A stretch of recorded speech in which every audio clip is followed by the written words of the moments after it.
এই sorry sorry, রাস্তা এত জ্যাম না। তুই মুখেটা কি হচ্ছে? কোত্থেকে পড়ে গেছিলি? আরে ওই তো তোর প্রেমে। তুই আবার প্রেম? বল, ক্রিকেট খেলতে গিয়ে মুখ ফাটিয়েছিস। চলে গই। চল চল।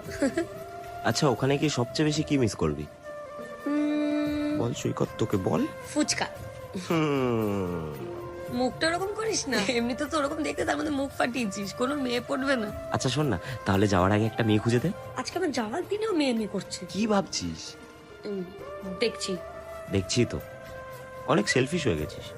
বাবা মাকে ছেড়ে চলে যাচ্ছিস, মেনলি আমাকে ছেড়ে চলে যাচ্ছিস কেন? কলকাতায় আর জব ছিল না? আরে আমি কলকাতায় জব করলে তুই আমায় মিস করতি কি করে? আর ভাব, আমি যখন অতদিন পরে বাড়িতে ফিরবো তখন ওই সেলিব্রিটি ট্রিটমেন্টটা বুঝতে পারছিস। তোকে আর মিস?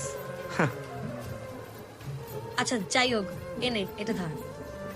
Rubber band? তো ইতনে মে ইতনা হি মিলেগা। আমার ফেয়ারওয়েল গিফটটা দে। ওটা পরের বারের জন্য ডিউ রইল। বাই। পরের বার এর চেয়ে ভালো গিফট দেবো। কিন্তু আমি তো আর ফিরছি না। আমার বাইরে যাওয়াটা জবের জন্য না, ডক্টর বলেছে আর 3 মাস। না ছোড় বান্দা স্মৃতি সাদার কাজ